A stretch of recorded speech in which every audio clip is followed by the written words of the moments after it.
요한복음 17장입니다. 요한복음 17장을 오늘로써 마지막으로 좀 보고자 하는데요.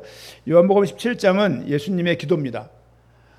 성경에 기도문이 여러 개가 나와요. 예수님의 기도도 간간히 많이 나와요. 그런데 예수님의 기도가 가장 긴 전문이 요한복음 17장입니다. 굉장히 길게 표현되어 있고 마태, 마가, 누가보다 훨씬 길게 좀 표현이 되어 있거나 아주 세밀하게 기도문이 이렇게 적혀져 있습니다.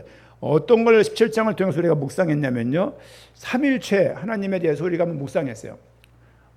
우리는 삼일체 하나님을 믿습니다. 그냥 무당들이 믿듯이 할아버지 귀신, 할머니 귀신, 처녀 귀신, 뭐 이런 애기동자 귀신 이런 식을 믿는 것이 아니고 말도 안 되는 이야기입니다. 말도 안 되는 이야기고 조금만 생각을 하고 따져봐도 말이 안 되는 이야기를 그렇게 믿고 있어요. 왜냐하면 사람은 다 기본적으로 타고날 때부터 종교성을 가지고 있어요. 그 종교성은 사람이 영적인 존재인 것을 추론할 수 있는 중요한 어떤 이유가 되기도 합니다. 성부, 성자, 성령, 하나님은 세 분이세요.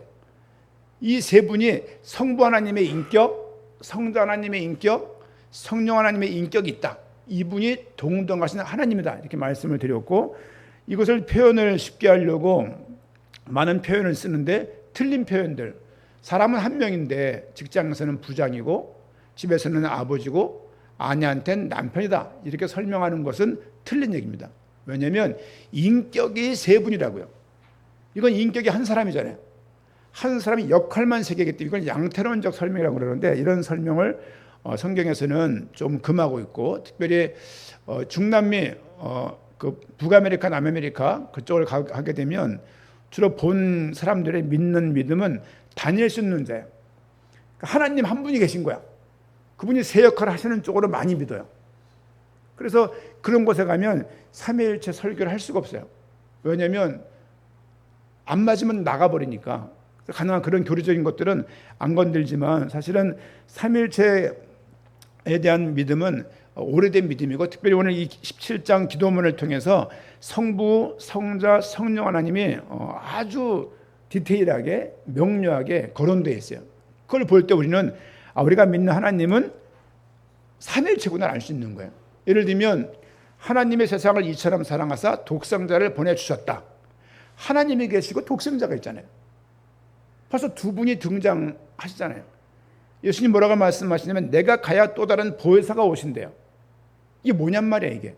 그러면 우리가 성경 연구하고 하는 학자들이 결론 내리기를, 성경에는 삼위일체 하나님을 말하고 있구나. 그래서 성부, 성자, 성령. 성부 하나님은 삼위일체 하나님이 서로 의논해서 만장일치로 결정한 바이지만, 성부 하나님은 구원 계획을 주도하셨다. 성자 하나님은 이 땅에 오셔서 하나님의 구원 계획을 실천하시려고 직접 이 땅에 오셨죠. 그걸 성육신이라고 말을 해요. 자기 비하라고 말하고, 또 그분이 우리를 위해 죽었다는 그 사실을 성령님을 통해서 우리에게 깨닫게 하시는 거예요. 성부 하나님의 구원 계획, 성자 하나님의 적극적인 실천, 성령 하나님이 적용하시는 거예요. 이렇게 우리가 이해를 하고 있어야 됩니다.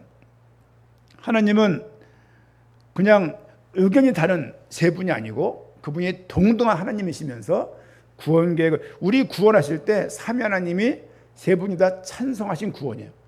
성부 찬성, 성자 반대, 성령 기권 이래서 된 것이 아니고 성부, 성자, 성령에서 이루어진 구원이다. 그 내용이 그 삼위일체 하나님에 대해서 요한복음 17장에 나와 있는 거예요. 그래서 삼위 하나님, 삼위일체 하나님을 봤었고요. 또 뭘 봤었냐면 영화롭게 하다, 영광이라는 말을 좀 봤었어요.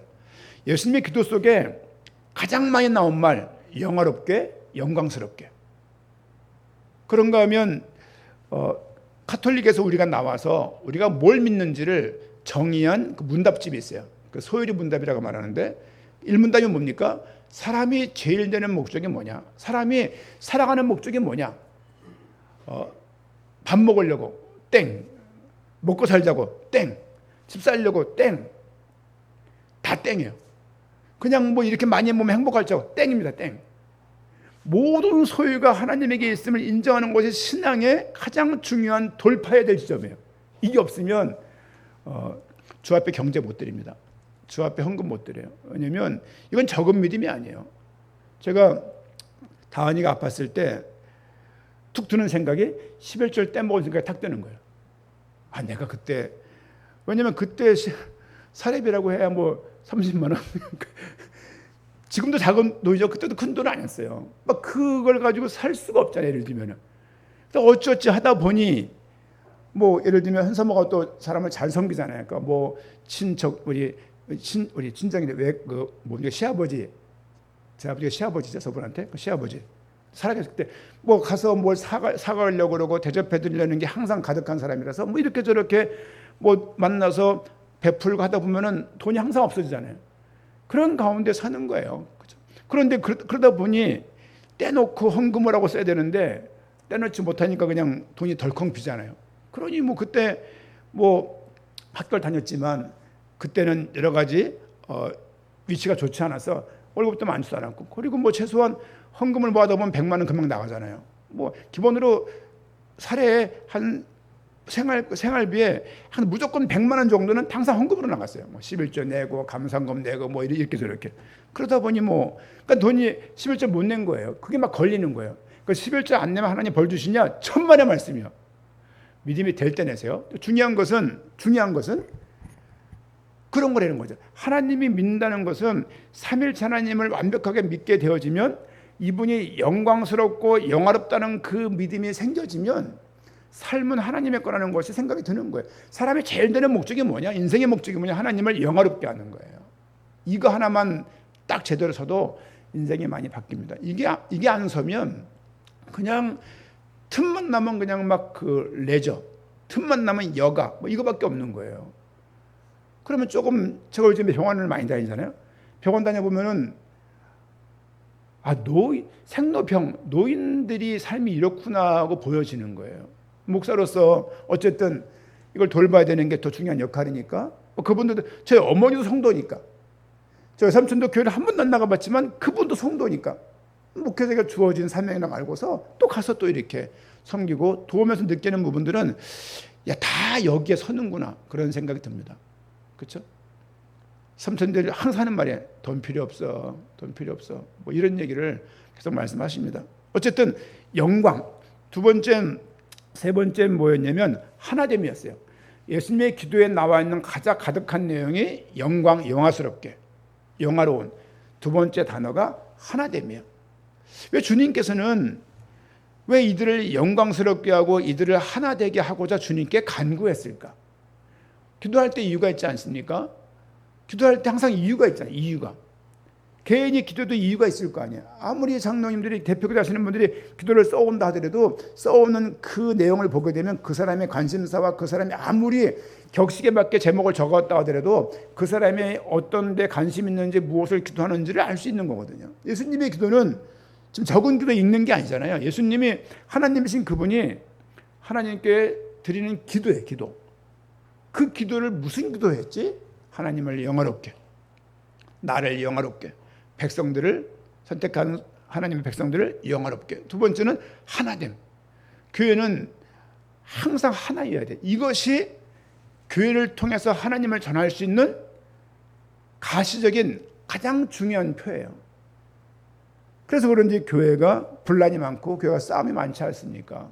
요즘 시대가 시대 정신이 회의와 냉소. 그래서 웬만하면 나 거추장스러운 거 싫고 귀찮은 거 싫고 그냥 혼자 그냥 조용히 살려고 해요. 이번에 어제 그 YS CM 그 영신 콘크리트 머티리얼 거기 회사 가서 예배를 드려요. 거기가 28층까지 있어요.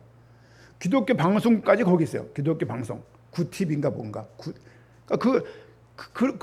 전 28층 대상으로 1층에다 현수막을 딱 걸어놓고 엑스판을 딱 두고서 여기에 신우의 모임이 있습니다. 올 사람 오세요라고 밑에다가 박세호 집사가 자기 전화번호를 딱 적어놓은 거예요. 쉽지 않습니다. 한 직장 대표가 직원들을 통솔할 때 이런저런 많은 노출될 수 있는 게 많이 있지 않습니까? 근데 그 속에서 찬양을 좀 아까 부른 거 있죠. 그 찬양을 박세호 집사가 어저께 부르더라고요. 이제 그리고 대표도 본인이 하고, 그렇죠? 직원들하고 막 그냥 뭐 화날 때는 막 싸우기도 하고 욕도 하고 그럴 거 아니에요. 막 혼내기도 하고. 근데 거기서 기도한다는 게 쉽지 않습니다. 근데 그런 거죠, 이렇게.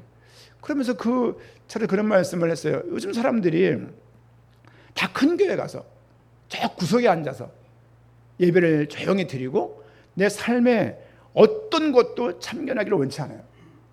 그리고 내 자녀들이 나가면 혜택을 받고 도움을 받고 꼭 그런 식의 시스템과 그런 식의 그걸 바라보면서 어떤 큰 교회들을 많이 나갑니다. 큰 교회들은 지금 미어 터져요. 미어 터지고 애들도 미어 터져요. 막 애들이 중학교 중1 찬양이라는데 막 수백 명이 나와서 찬양하는 교회도 있습니다. 대부분 교회는 아이들이 텅텅 비어 있는데 우리가 어떻게 신앙생활을 하게 됐습니까? 큰 교회에서 신앙생활 하셨습니까? 저는 대부분 늘 목사님도 그랬어요. 수색 변방에 있는 모모 교회라고 말하면서 목사님은 늘 수색을 변방에 있다. 막 그럴 곳이 앞에 뭐 연탄, 삼천 연탄, 삼편탄이 앞에 있었기 때문에 지역적으로 굉장히 좀 그랬었어요. 변전소가 있고 비가 오면 그냥 그런 소리가 들리질 않나. 그렇죠? 어쨌든 그런 곳에서 그리고 목사님이 큰 무슨 뭐 하버드를 나오고 옥스퍼드를 나왔냐? 무슨 어마어마한 신학대학교를 나왔냐? 아니요. 그냥 금강산에서 기도하다가 계시받은 분이에요.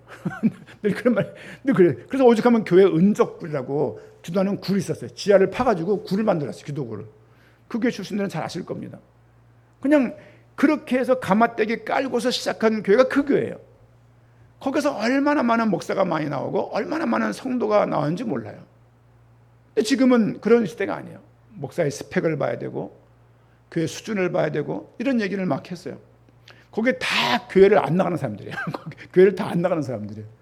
그러면서 이제 그 말을 하면서 교회를 결정할 때 기도해라 이런 말을 하면서 잠깐 말씀을 권면하게 됐습니다. 돌아와서 요한복음 17장에서 삼위일체 영광 그리고 하나됨, 오늘 볼 건 뭐냐면 거룩이에요. 거룩. 그렇죠? 오늘 말씀 제목은 예수님의 기도, 거룩, 예수님 기도 속에 나타난 거룩이라고 말할 수 있는데요. 17장 11절 말씀 한번 읽겠습니다. 요한복음 17장 11절 같이 읽도록 하겠습니다.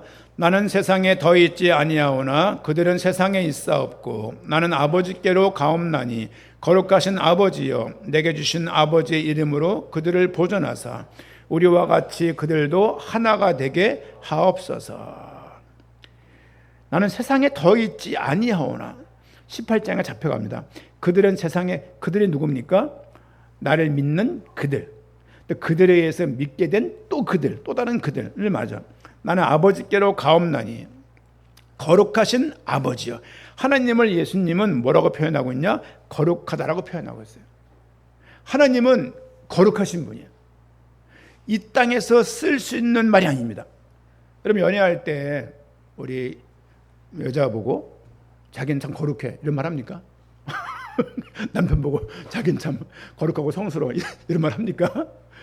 그건 쓸 수 있는 말이 아니잖아요. 국무총리가 대통령이 취임했어요. 거룩하신 분 이런 말 합니까? 우리 애가 막 태어나가지고 막 그 뭐 애들이 막 돌잔치 할 때 뭐 예를 들면 뭐 연필 잡았어요. 예를 들면 해상 풍속이지만 애가 거룩하네 이런 말 합니까? 애가 막 전교 1등해서 거룩하네 이런 말 합니까? 쓰는 말이 아니에요. 이 땅에 쓰는 말이 아니에요. 여러분 거룩한 동아리 보셨나요? 배드민턴 동아리, 와, 저 동아리 참 거룩해. 야, 저 삼성에서 거룩해. 이런 말 씁니까? 이거 안 쓰는 말이에요. 안 쓰는. 거룩은 무엇인가 뭔지 모르게 여기 얘기 같지 않고 여기 아닌 저기 얘기 같다는 생각이 항상 듭니다. 그렇죠? 아무리 존경하는 인물이 하더라도 저분은 참 거룩해라는 말을 별로 안 하더니 경건하다는 말을 쓰지 거룩한 말 잘 안 쓰지 않습니까? 근데 오늘은 예수님께서는 하나님을 얘기할 때 하나님은 거룩하신 아버지다 이렇게 말합니다.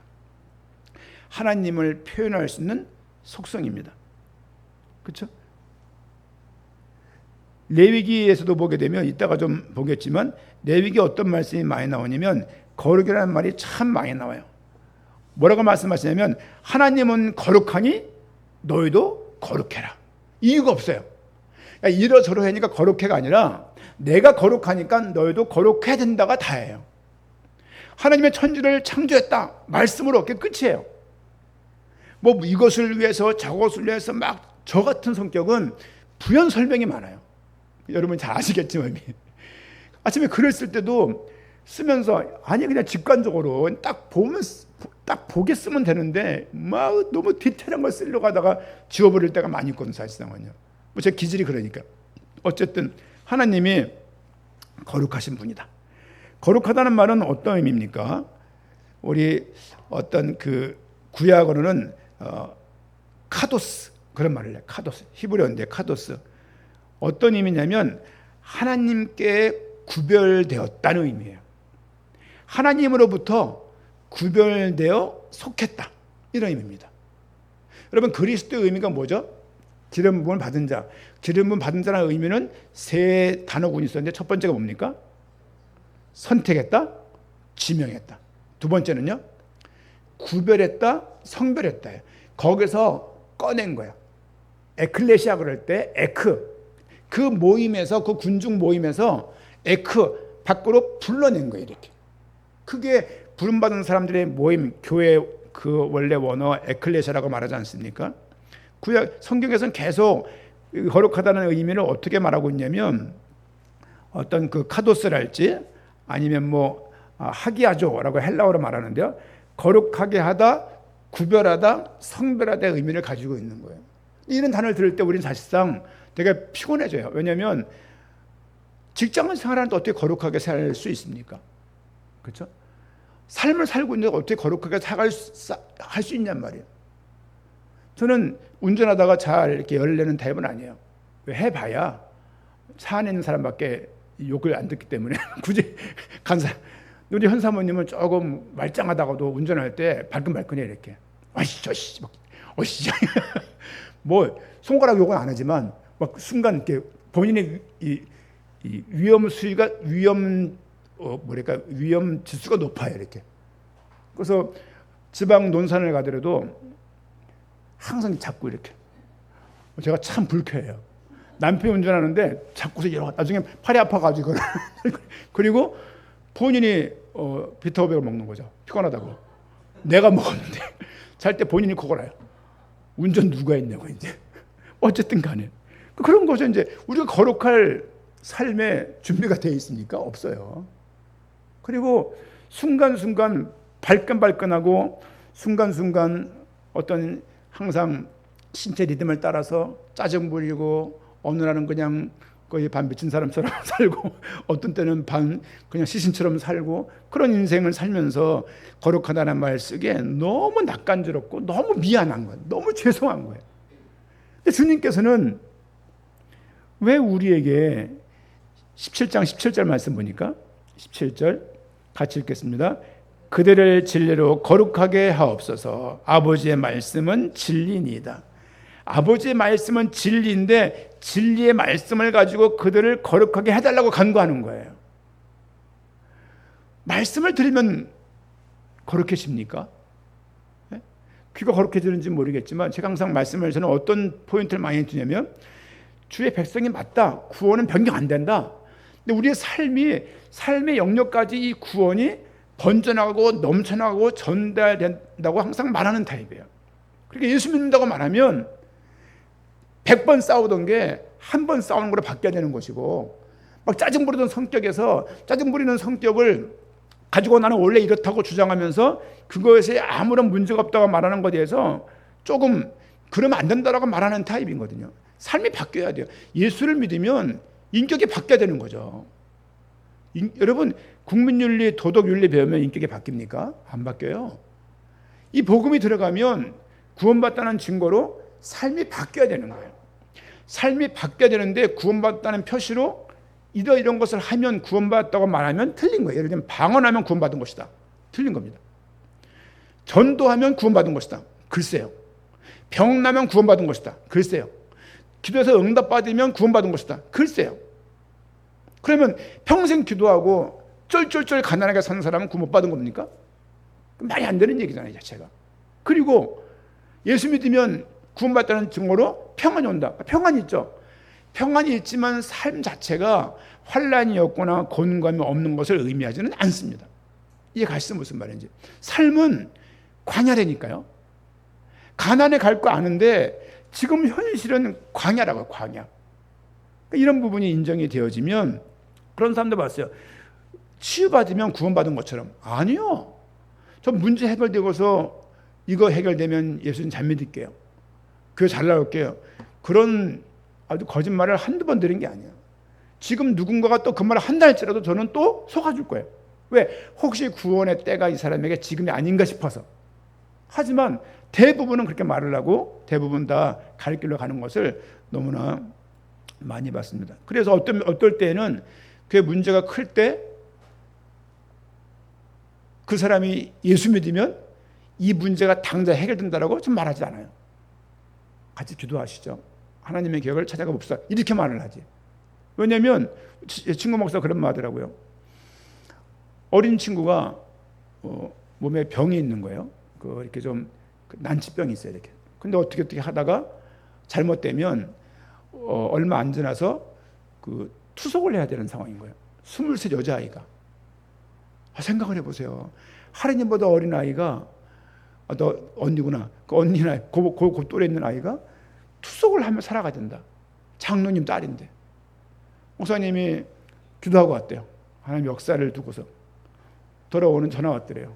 애 쓰러졌다고. 목사님 못 적은 거야. 기도하고 왔는데 애가 응급실 실려서 병원을 간 거예요. 이제 이렇게. 그렇습니다. 여러분, 목사가 기도한다고 성도가 기도한 것보다 더 영빨이 있습니까? 그렇지 않습니다.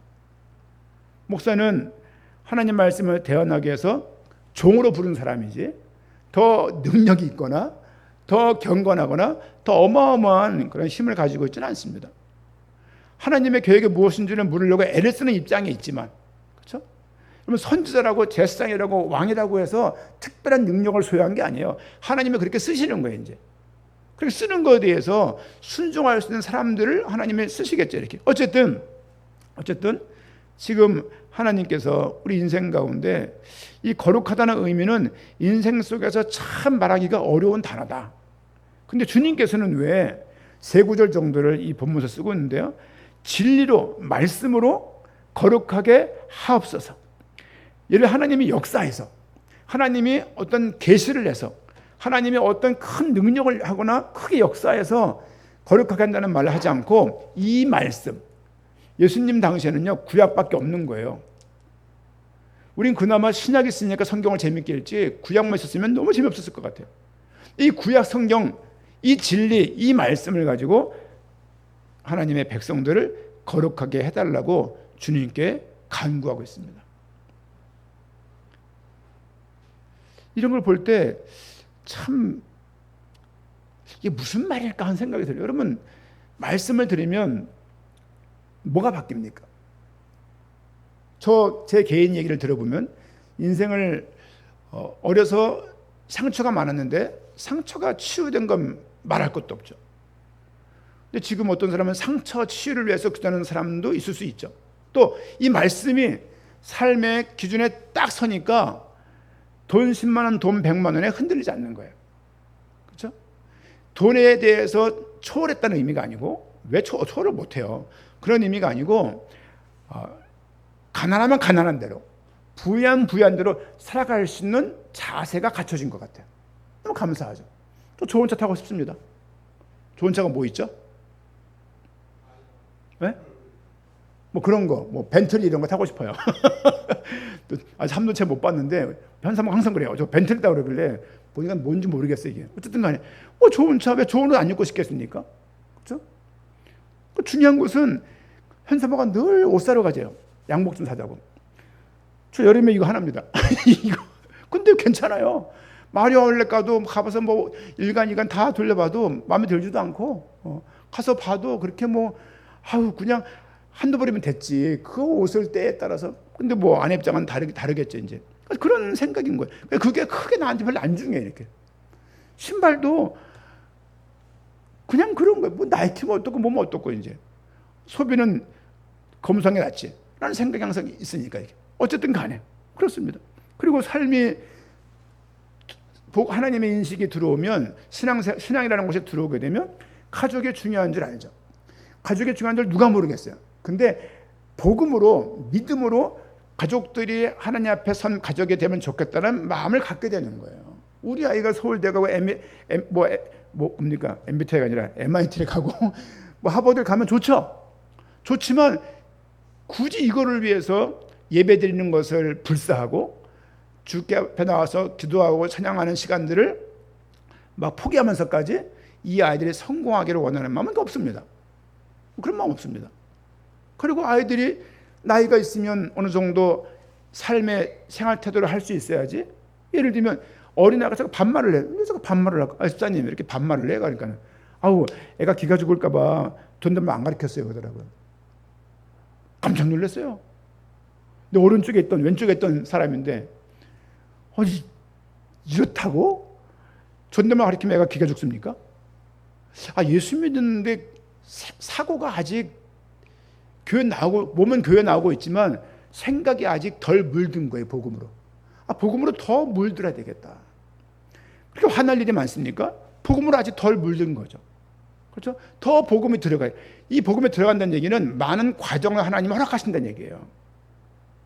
인생의 쓴맛을 보게 하신다는 얘기예요. 인생의 쓴맛을 광야 인생의 쓴맛을 보게 하고 삶의 어려움을 보게 하고 그것을 통해서 하나님께 바짝 엎드릴 수 있도록 기회를 주신다는 얘기예요.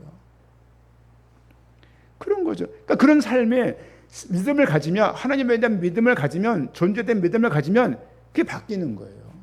그렇죠? 그러니까 세상에 초월한다. 염세주의를 살고 세상을 모른 척한다가 아니라 어떤 상황에도 괜찮을 수 있는 삶의 자세가 취해지는 거예요. 하지만 최선을 다하고 하지만 더 좋은 삶을 위해서 당연히 살아야 되는 것은 당연한 믿음이죠. 그것을 그렇게 추구하면 믿음이 없는 것을 여기는 그 문화도 문제예요. 그렇죠? 여러분 경건은 거룩은 경직이 아니에요. 거룩은 단절이 아니에요. 거룩은 교리 없어. 소통, 불통. 거룩은 불통이 아니에요. 거룩은 뭐냐? 하나님과 관계가 거룩은 관계의 의미, 상태의 의미가 아니고 거룩은 관계적인 의미예요. 저 예전에 이 말씀 보면서 얼마나 이 말씀이 몇 년 동안 저를 붙잡고서 이끌었는지 몰라요. 개인적인 정결함 또는 개인적인 착함 그걸 의미하는 것이 아니고 그건 두 번째 문제고 처음 기억해야 될 건 뭐냐면 하나님으로부터 구별된 자라는 거예요. 내가 구별된 자라는 것을 내가 믿음으로 그것을 깨닫고 있는 거예요. 그럼 믿음을 가지고 있는 거예요. 거룩은 상태적인 의미가 아니라 관계적인 의미임을 꼭 기억하시고 다른 것보다 진리로 하나님의 말씀으로 거룩하게 된다. 그런 의미에서 예배가 얼마나 중요합니까? 청년들이 나와서 바쁜 와중에 일상생활을 살면서 주일날 나와서 예배를 한번 드린다는 것이 얼마나 값진 일이에요. 우리 주일날 우리 교회만의 문화가 있잖아요. 반가워. 이런 분위기. 다 그냥 돌고래 목소리를 내가지고 교회가 제 방까지 늘 들려. 그거 좋은 것 같아요. 더 활성화하시고요. 더 반겨주시고. 그런 생각이 들어요. 교회 방문하는 사람들한테 좀 줄 것들을 좀 이렇게 한쪽에 좀 쟁여놔서 이렇게 막 그때 막 찾지 마시고 이렇게 좀 이렇게 뭐 수건이면 몸에 이렇게 좀 주면 좋겠다 이렇게. 그런 생각도 들고. 어쨌든 뭐 지금 눈에 보이는 건 많은데 그냥 전 제 길을 가고 있어요. 성도님들이 의견 나누셔가지고 어떻게 하면 좋을지를 좀 보시고 뭐 교회가 벌레가 많으면 약도 좀 치시고 여자 변기가 문제 있대요. 좀 그것도 확인도 하시고 제가 다 그거 들어가서 고쳐야 됩니까? 남자들 모르잖아요. 고쳐 안 들어가니까. 그러면 회의해가지고 말씀을 전달해 주세요. 누가 고칠 거 아닙니까 저거를. 그렇죠? 하다가 또 빠지면 어떻게 엎어져고 또 그거. 어쨌든 간에 여러분들 우리 교회가 작지만 그래도 너무 어저께도 목사님과 자전거를 탔어요. 되게 뜨거운 날이었고 어저께도 되게 행복한 날이었어요. 가을 하늘이 가득한 그 자전거 도로도 아닌 그 위험한 찾기를 왔다 갔다 하면서 막 달리는데 그런 말 하는 거죠 이제. 그래서 무슨 말 하면서 뭐 또 요구하길래 우린 개척교회에서 힘들어요. 그러니까는 무슨 개척교회냐고. 유튜브 다 봤다고 지금. 뭐 삼겹살 먹고 맨날 무슨 뭐 먹고 무슨 개척교회냐고 이게. 작은 교회는 이해가지만 무슨 개척교회냐고 이게. 장로님 4명이 여기 모임 중에 어디 있냐고. 장로님 내면 그 교회밖에 없다 그래가지고 그냥 우리 화를 내가지고 알겠다고 미안하다고 이제 그러고 이제 말았는데 좀 그렇습니다. 어쨌든 교회를 와서 예배를 드린다는 게 너무 귀한 거예요. 그렇죠? 그러니까 왔는데 그냥 왔나 보다. 다 개인 일정 보고 핸드폰하고 앉아 있고 끼리끼리 말하고 있으면요, 그 교회 참 사나운 거거든요. 누가 왔을 때 야, 이 교회는 참 하나님의 사랑이 넘친다 이런 생각 기본으로 들어야 되는 거예요. 교회가 좀 성장하면 이런 거 금방 사라집니다. 초장에 이런 문화가 교회에 정착되도록 이게 문화가 되면 좋겠어요. 애들 오면 다 안아주시고 이렇게. 그렇죠? 그런 부분들이, 여러분, 거룩하다는 얘기는 적극적인 얘기예요. 굉장히 뭔가 교류 안 하고 막 소통 안 하고 난 몰라, 난 너희들 안 놀아, 너하고 달라 이래가면서 막 구별된 의식을 그런 선민의식 가지라는 얘기가 아니라 나는 하나님이 나를 택했다 이 생각이 있는 게 거룩한 모습이에요. 그렇죠? 출애굽기 19장 6절 말씀 보니까, 출애굽기 19장 6절 말씀 제가 읽어드릴게요. 너희가 내게 대하여 제사장 나라가 되며 거룩한 백성이 되리라. 너희가 내게 대하여 제사장 나라, 그들은 구별된 사람들이에요. 제사장, 왕, 선지자는 구별된 사람들이에요. 그렇죠? 왜? 기름 부음 받은 사람들이니까. 거룩한 백성이 될 것임을, 출애굽, 여러분 출애굽을 해가지고 지금 막 광야를 가는 중인데, 광야를 가기도 전이에요. 광야를 출애굽기가 끝나야 광야를 가거든요. 지금 광야를 가기 전에 지금 주님께서 모세를 통해서 하시는 이야기입니다. 거룩한 백성이 되어야 된다. 하나님의 선택과 언약 속에서 구별된 공동체예요. 교회는요, 구별된 공동체예요. 구별됐다는 얘기는 거룩하다는 의미가 포함되는 거예요. 교회 가면 청소를 안 해서 시커멓고 막 벌레가 나오고 거미줄이 가득하다 하더라도 그 모임 자체가 하나님 입장에서는 구별된 공동체라는 것을 여러분이 이해할 수 있어야 돼요. 그래서 모든 교회를 여러분들이 귀하게 여기셔야 돼요. 이단 교회가 아닌 이상은. 막 교회를 향해서 우리보다 못한 것처럼 그런 단어를 쓰고 그런 용어를 쓰고 하대하고 빈정거리고 삐죽거리고 그러는 건요, 그러면 안 돼요. 하나님이 구별한 공동체임을 우리가 알고 있어야 될 것입니다. 물론 도덕적으로도 좀 신약적인 의미를 보게 되면 구약적인 의미에서는 구별된 공동체라는 의미가, 구별된 백성이라는 의미가 강해요. 거룩에. 신약에서 뭐라고 말하고 있냐면, 신약 성경에서는 어떤 도덕적인 윤리적인 의미, 죄로부터 깨끗해짐을 말하고 있지만 삶의 정결함도 말하고 있어요. 우상 숭배하지 말고 한 아내를 귀하게 여길 것이며, 막 혼잡하게 혼음하는 부분들, 동성애하는 부분들, 그리고 막 우상 숭배하는 부분들에 대해서 굉장히, 그리고 실제 고린도 교회를 보게 되면 막 복잡했어요. 막 소송하고 막 서로 성적으로 막 그냥 이 뚝 터진 댐처럼 그냥 경계가 없고, 교회 내에서 막 이런저런 일들이, 복잡한 비윤리적인 일들이 너무너무 많았습니다. 신약에서는 구약과는 조금 다르게 하나님께 속해 있는 의미도 있지만 삶의 정결함을 말하고 있다. 그럼 그러는 분들이 있어요. 술 먹으면 죄입니까? 이런 분이 있어요. 무슨 죄예요? 죄는 죄 아니에요. 지옥 갑니까? 지옥을 왜 가? 술 먹는데. 술 먹는다고 지옥 가는 건, 전 경험상 우리 아버지, 정말 아버지 감사해요. 왜냐하면 제가 술을 한 방울도 안 될 정도로 아주 격한 임팩트한 충격을 주셔가지고 술을 먹을 수 없도록 만들어놨어요. 먹으면 그냥 왁 넘을 정도로 만들어놨어요. 먹는 순간 아버지의 그 술 때문에 흐트러졌던 그 많은 모습들, 아버님은 바람을 피거나 이런 건 아니지만 술 드셔가지고 무책임하고 가족들을 못 돌보고 자식들과 대화를 못하고 늘 어머니가 부축을 하고 들어와야 되겠고, 오다가 문지방에 엎어진 아버지를 온 가족에 나가서 끌고 들어와야 됐었고 그런 일, 그런 걸 보고 보니까 지긋지긋한 거예요. 어떻게 하면 군대 가서 여러분 술 머리에 볶겠습니까? 한 잔 먹는다고 누가 알아요? 근데 연대장이 대령이 주는 거를, 생사 여탈권이 있는 그 계급 대령이 주는 술을 2등병이 머리에 이렇게 이 막걸리를 쫙 벗어요. 이렇게 쭉 맛을 보니까 맛은 있더라고요. 맛은 양양 막걸리가 유명하거든요. 근데 술 먹는 거 머리라는 게 아니라 건강에 도움이 안 돼요, 결국은.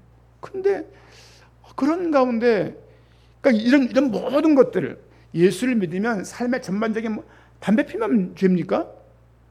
아니 개인 건강 망가지는 건데 무슨 죄야 죄는 거예요. 여러분 사회적인 문제는 술입니까 담배입니까? 어떤 게 더 큽니까? 술이 크죠. 개인 건강은요? 담배죠. 매일 연기 마시는데 건강하겠습니까? 삼촌 보십시오. 배 섬유화했죠. 난치병, 희병 걸려가지고 산소 콧구멍에 산소기 끼고 있고 뭐 나갈 수가 없어요. 부탄가스 많은 거 이렇게 이동용 껴가지고 이렇게 가다가 꽂고 또 이게 또 떨어뜨리고 굴러가고 제가 또 주워오고 또 하다가 또 빠져가고 또 닦아오고 이게 이래서 요양병원은 시설도 잘 안 돼 있어요. 그러니까 이게요 결국은 다 저기에 종착지점이라고. 왜 그런 술 담배를 그렇게 좋아하냐고요. 나중에 여러분 이런 거 한두 가지가 아니잖아요. 여러분 탄산 같은 거, 음료수 같은 거, 단 거 많이 먹으십시오. 50 넘어보세요. 50. 다 병원 다녀 이제. 여러분 이게 장난이 아니에요. 이게요. 그런 모든 부분들을 거룩한 몸이기 때문에 중요시 여기라는 거예요. 그렇죠? 교회만 나오지 마시고 나온 그 삶 속에서 삶의 이런 것들이 점점 번져나가. 그렇지 않으면 여러분 애들이 여러분 수발을 들어야 돼요. 애나 많아요? 하나 둘 겨우 나놓고 어떻게 애들한테 그걸 다 볼 것 같습니까? 다 요양원 보내지. 여러분 이게 삶이요. 요즘에 제가 노인들 많이 보잖아요. 야 이게 아니구나. 젊어서 손을 마셨다. 손에 병 와요. 젊은 고생은 늙어 큰 병 됩니다. 이 막 무거운 거 들은 사람들 허리 다 나가요. 네? 당뇨 너무 위험한 병이에요. 진짜 위험한 병이에요. 야 이거는 진짜 어떻게 감당할 수가 없어요. 삶이 안 돼. 그런 삶이 불과 몇 년 뒤면 찾아온다고요. 그렇죠? 여러분 거룩하다는 이야기는 구별된 백성으로서 그런 마인드, 그런 마음들이 이런 모든 부분들을 끊거나 정결하게 정리할 수 있는 그런 이유가 되는 거예요. 그렇죠? 예수님이니까 전도합시다, 영접시키시다, 뭐 합시다 이 정도 의미가 아니고 하나님의 축복된 이 삶을 정말 거룩하게 행복하게 즐겁게 살려면 이 복음이 그 거룩하다는 그 의미가 삶 전반 속에 다 이게 녹아 들어가야 되는 거예요. 이게 남 얘기가 아닙니다. 남 얘기가 아니에요. 어머니가 그래요. 야 형씨가 나는 네 형이 술 먹었다라면 화가 확 난대요. 왜? 한평생 아버지를 봤거든. 근데 그 아비 새끼가 똑같이 술 먹을 때마다 막 그냥 어머니가 막 화가 나 어쩔 줄 모르겠다는 거야. 막 화가 나서 혼자 막 욕을 한대. 막 그냥 참으라고 말해야 되는 것인지. 형은 그랬습니다. 아버지를 괴롭게 한 이 술을 내가 다 먹어버리겠다고. 저는 안 먹겠다고. 형은 다 먹어버리겠다고. 먹어집니까? 술을 사람을 먹지? 그러니까 그런 의미예요. 근데 이걸 가지고 뭐 술을 먹으면 뭐 됩니까? 안 됩니까? 술 먹어도 건강할 수 있죠. 건강할 수 있는데 평균적으로 이 병원에 한번 가보세요. 가보면요. 당뇨 코너가 사람 제일 많고요. 그다음 폐 쪽에 사람이 그렇게 많고요. 막 젊은 사람이 침대실에서 왔다 갔다 하는 거 보면요. 야, 이 사람들도 아프려고 태어난 사람들 아닐 건데 생각이 드는 거죠. 여러분, 삶이라는 것이 거룩이라는 의미는 이런 의미의 삶 전반적으로 이게 번져나가게 돼 있는 거예요. 이게. 그렇죠? 그래야 되는 것이지 막 그 삶 엉망진창인데 막 전도, 막 그리스도, 막 오직 막 그냥 영접 이래가지고 그런데 그 모양입니까? 그러니까 이게요. 아니 복음이 기쁜 소식인데 기쁜 소식이면 이게 너무 기뻐서 다른 거의 맛을 못 느낄 거 아니에요. 아직 복음의 맛을 모르니까 그런데 자꾸 눈을 파는 거예요. 부어라 마시라 해보십시오. 나중에 그 대가를 반드시 몸으로 물습니다. 저 보십시오. 도서관 사서 아니에요. 도서관에서 저는 서거 관리. 마스크 나라가 맨날 먼지 하고 막 그랬거든요. 책먼지가 얼마나 많아요. 보존 소고 가서 마스크 안 했어요. 더워가지고 젊으니까. 지금 보십시오. 골골골대고 뭐 콜록콜록대고 막 그냥 지금 물 마셔대고 조금만 높으면 그냥 뭐 걸린 것처럼 막 그러고. 이게 젊어서 그거로 돈 벌었는데 결국 그거로 돈 번 돈 가지고 그것도 치료가 돼 있더라고 보니까. 여러분 이건 잔소리가 아니고요. 잔소리가 아니고 거룩은 그렇게 녹아 들어가면서 확산되면서 삶 전체를 장악하게 되어 있는 거예요. 그렇죠? 그래야 삶의 인격이 바뀌는 것이지 그냥 뭐 본인이 계획된 대로 계획을 실행한다고 됩니까? 그렇게 되는 게 아니죠. 아직까지도 화가 나면 여기 툭툭 나오면요, 좀 더 가셔야 돼요. 하나님이 더 가정을 주실 거예요. 그렇죠? 그리고 습관됩니다. 이건 습관돼요. 오늘 1 욕했으면 내일 2 해야 돼요. 오늘 1 짜증냈으면 내일 2 짜증내야 돼요. 짜증나는 게 누구한테만 짜증나는 일이겠습니까? 다 마찬가지예요. 중요한 것은 우리 거룩한 존재로서, 거룩한 존재일 뿐만이 아니라 거룩하게 택한 소유된 그 백성으로서 그 거룩함이 삶 전반에 녹아 들어가서 이 모든 것들을 장악하는 그것을 저는 믿음이라고 표현합니다. 신앙이라고 표현할 수 있습니다. 단순히 교회 나가는 거는 아직까지는 이렇게 발목 정도의 물가 들어간 거예요. 그렇죠? 도인 되려는 게 아니에요. 복음은 찾아가는 게 아니에요. 복음은 우리에게 온 거예요. 종교는 찾아가고 추구하고 계속 노력하는 거지만, 수고하는 거지만, 복음은 우리에게 다가온 거예요. 우리에게 주어진 것이고 우리에게 뛰쳐 들어오신 거예요. 하나님께서 우리를 향해서 적극적으로 뛰어들어오신 거예요. 하나님의 구원 계획의 그 기쁜 소식을 가지고 너희가 구원받았다라고 이거 알리시려고 뛰어들어오신 거예요. 죽을 줄 아시고. 이게 복음이라는 것입니다. 이게 얼마나 감사한 일이에요. 근데 삶에 대한 전반적인 변화가 없이 막 나가 전도하고 막 그냥 무슨 뭐 몇 가지를 정해서 뭐 이렇게 실행하고 이런 것이 신앙의 전부인 것처럼 말을 하고, 저 또한 그랬던 사람이기 때문에 과정입니다. 과정. 어쨌든 간에 주님께서 우리를 제사장 나라가 되며 거룩한 백성이 되게 할 것을 말씀을 하고 있습니다. 우리 한번 레위기 말씀 봅니다. 레위기 19장 2절 말씀. 레위기 19장 2절입니다. 19장 2절 말씀 같이 읽겠습니다. 너는 이스라엘 자손의 온 회중에게 말하여 이르라. 너희는 거룩하라. 이는 나 여호와 너희 하나님이 거룩함이니라. 19장 2절 다시 한번 같이 읽겠습니다. 너는 이스라엘 자손이 온 회중에게 말하여 이르라. 너희는 거룩하라. 이는 나 여호와 너희 하나님이 거룩함이니라. 그렇죠? 하나님이 거룩하니까 거룩하려는 거예요. 이유가 없어요. 그렇죠? 이 거룩 앞에서 삶의 많은 추잡한 것들을 우리가 어느 순간 되면 놓을 수 있단 말이에요. 그거를. 근데 그걸 아직까지도 붙잡고 있는 거예요. 거기 뭐가 있는 줄 알고 이렇게. 뭐가 있는 줄 알고서 그거 놓으면 죽는 줄 알고 그냥 그 얼마 안 되는 그 통장 하나 붙잡고 있고 살며 결국엔 퇴직하고 결국에는, 그렇죠? 어느 순간에는 나와야 될 그 직장에 모든 게 다 있는 것만이 아니요. 직장에서 그냥 최선 다해서 일을 하세요. 여러분의 인생을 막 다 드릴 필요는 없습니다. 왜냐면 학교에서 보니까 막 대통령상 받고 국무총리상 받고 대표로 어디 갔다가 그랬던 사람인데 어느 날 툭 학교 잘리는 거예요. 아, 이게 아무것도 아니구나. 그렇죠? 어느 순간에 내가 원치 않는 선택을 하게 돼서 강제로 그 가운데, 제가 잘할 때마다 학교 직장에 있을 때마다 구조조정이란 말이 얼마나 많았습니까? 얼마나 많고, 제가 대학 노조 있었기 때문에 얼마나 많은 그 노조 행위를 하고 쟁의를 하고 얼마나 많은 그 막 단체 협상 같은 거 막 데모를 얼마나 했습니까? 그렇죠? 그런 시대. 근데 결국에는 그것도 다 지나가는 거예요. 그때 했던 분들 다 퇴직했어요. 다 거의 직장 다 나갔습니다. 거의 이런저런 이유로. 중요한 것은 삶에 다 지나가는 것들이겠지만 이 거룩은 계속 자라나가야 돼요. 그렇지 않으면 우리 아이들에게 뭘 전달할 수 없다고요.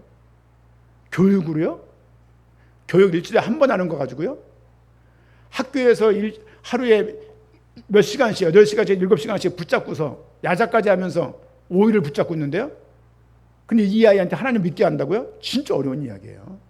이건 그래서 기독교 대학교가 많이 생긴 거 아닙니까? 거룩의 차원을 한 3가지로 말씀을 드리고 오늘 말씀을 좀 마무리하고자 합니다. 하나님과의 관계적인 거룩에 대해서 항상 기억하세요. 오늘 읽었던 레위기 19장 2절 말씀처럼 하나님이 거룩하시기 때문에 그분과의 연합 속에서 우리도 거룩해졌다. 그리고 계속 삶의 상태가 거룩해져 나가는 가운데 있음을 잊지 마시길 바랍니다. 또 거룩은 도덕적인 결백 그 자체가 아니라 구별된 존재에 더 역점을 둔 이야기예요. 윤리, 도덕 여기에 역점을 둔 게 아니고 저 사람은 보니까 참 사람이 참 잘 믿는 것 같아. 그래서 그 사람이 거룩해진 것이 아니고 삶이 임계치에 다다르고 그 사람이 조금 이렇게 등급이 올라가지고 거룩해진 것이 아니고 하나님의 선택과 소유 삼으심으로 거룩해진 것이다. 그렇죠? 그러니까 존재론적으로 그가 자라간 것이 아니고 그가 나아진 것이 아니고 그가 성장한 것이 아니고 하나님의 구별한 선택에 우리 거룩에 초점이 있는 거예요. 마지막으로 사명적인 거룩에 대해서 좀 묵상을 해봐야 되는데요. 제자들의 거룩은 세상으로 파송되기 위한 준비입니다. 널 보니까 참 하나님 살아계신 것 같다. 이런 말이어야 돼요. 널 보니까 하나님 없는 것 같다.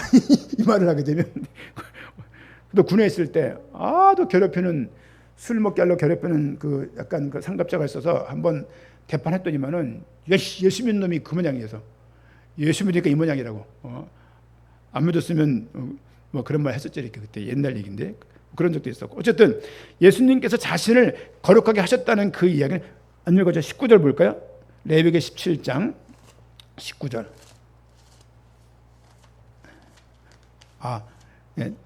요한복음이에요. 요한복음 17장 19절. 17장 19절 같이 읽겠습니다. 또 그들을 위하여 내가 나를 거룩하게 하오니 이는 그들도 진리로 거룩함을 얻게 하려 함이니이다. 그들을 위하여 내가 나를 거룩하게 하오니, 이 거룩한다는 얘기는 십자가에 죽으신다는 얘기예요. 그걸 예수님께서는 거룩이라고 표현하고 있어요. 우리의 거룩은 십자가로부터 비롯된 것입니다. 그분의 죽음 때문에 우리에게 거룩을 찾아온 거예요. 그 십자가의 죽음 때문에 우리 죄가 사해지고 그 죄사함을 통해서 우리 거룩이 우리에게 주어진 것입니다. 거룩은 주어진 것이지 쟁취하거나 따내거나 우리가 다다를 수 있는 것이 아니에요. 거룩은 관계적인 것을 잊지 마시기 바라고, 특별히 거룩하게 하셨다는 그 얘기는 예수 그리스도의 십자가의 그 부활의 그 예수님의 삶에 대해서, 그분이 그리스도인 것에 대해서 전달할 수 있는, 그렇죠? 그 사명이 우리에게 주어진 의미에서의 거룩도 있습니다. 우리를 통해서 우리가 불덩이가 되면 막 굴러가면 불이 막 붙는 거예요. 우리가 물덩이면 막 가면서 물이 막 묻는 거예요. 우리가 예수 그리스도의 거룩이 묻어 있으면, 거룩한 존재로 선택되었으면 삶을 살면서 이 거룩이 주변 사람들한테 묻어나게 되겠다고요. 그러면서 그들이 예수 그리스도를 믿을 수 있는 때가 임하는 그 시기가 그때 주어지는 거예요. 그렇죠? 여러분, 거룩은 단절이 아니라 세상 안에서 하나님 나라를 드러내는 또 하나의 삶의 방식입니다. 그렇죠? 이 부분을 기억하시고, 거룩은 단절이 아니고, 거룩은 폐쇄가 아니고, 거룩은 경직이 아니고, 거룩은 적극적인 것이에요. 하나님이 지명한 것이고, 그들이 모여진 교회가 거룩한 공동체이면서 이 거룩이 세상을 변화시켜 나갈 수 있는 유일한 우리에게 주어진 힘, 주어진 비밀이라고 성경에서는 말을 하고 있습니다. 오늘 17장에서 예수님은 이 거룩을 두고 기도하고 있는 거예요. 우리 백성들 내가 두고 갑니다. 하나님 저를 하나가 되게 해주시고 저들이 거룩하게 될 수 있도록 은혜를 주시고, 삶이 힘들 건데 예수 믿는 것 때문에 핍박을 많이 받을 것인데 저들을 거룩하게 하여서 그 힘을 가지고 그 모든 것을 이겨낼 수 있도록 주님께서는 성부 하나님께 간구하고 계시고, 성령님을 통해서 우리에게 계속 성령님을 통해서 우리가 성화되어 나가는 거예요. 거룩하게 변화되어 나가는 거예요. 노력도 있지만 궁극적으로 성령 하나님의 도우심이 우리에게 있는 것입니다. 거룩은 초월의 의미가 아니에요. 거룩은 소속과 관계의 의미예요. 초월이 아닙니다. 우리는 초월할 수가 없어요. 이 말을 듣고 우리는 또 죄의 진흙탕에서 남은 삶을 또 살아갈 것입니다. 그럼에도 불구하고 하나님이 나를 택하셨구나, 이 말이 너무 감사한 말로 딱 들리는 날이 있을 거예요. 야, 그때 신앙이 좀 올라가는 거예요. 그때는 허리쯤 물 출렁출렁하는 물에 딱 들어가 있는 거예요. 우리가 영화롭게 되는 그날, 숨을 헐떡이다가 몇 분 뒤에 눈을 뜨고 보니까 하나님 앞일 것인데 세상 사람들은 그렇게 그걸 두려워합니다. 우리는 살아있을 때 하나님을 믿게 되는, 세상 말로 말하면 큰 행운이고 복음으로 말하면 그 은혜가 우리에게 주어진 것은 너무나 감사한 일입니다. 예수님 말씀하신 거룩한 모습으로 우리 모두가 자라가고 성장해 나가고 그 비밀을 누려야 할 것입니다. 아멘.